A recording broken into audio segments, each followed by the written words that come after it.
market after the foreign currency conversion. So this will be the U.S. home values after the foreign currency conversion. Smart money is coming into the market. 35% of all transactions today are all cash. Unprecedented high, 35%. Normal will be in the single digits, 8, 9%. So who are making this all cash transactions? People with money.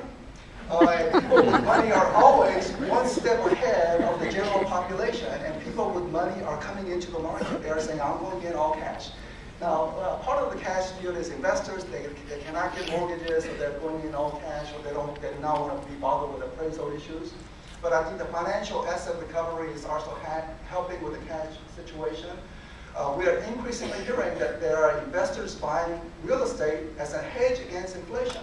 You print a lot of money, there will be an inflation.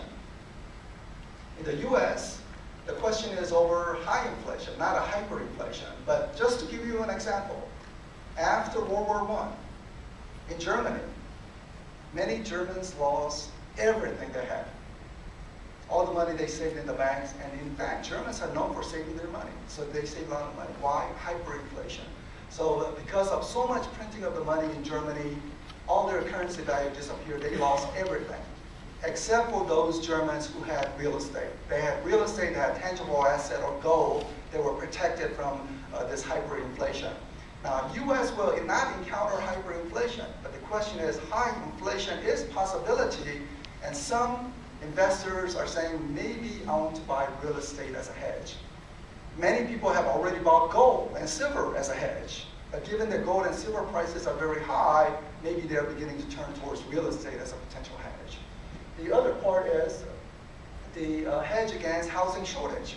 I mentioned that if the low level of construction persists for another year or two, U.S. could definitely encounter a potential housing shortage. Housing shortage means price on home rises, so they want to get into the market now when the prices are low.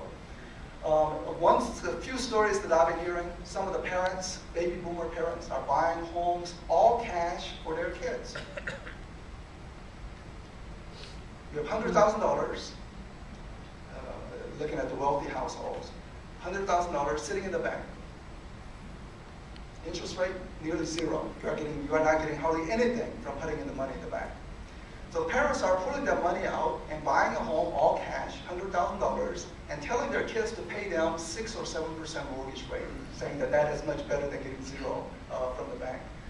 So there's some movement of that. A very small anecdote. I don't have any hard data on that, but I've been hearing some anecdotal. And some upper end market is also beginning to move. So all indication that smart money is beginning to reach the market, and smart money is always one step ahead of the general population.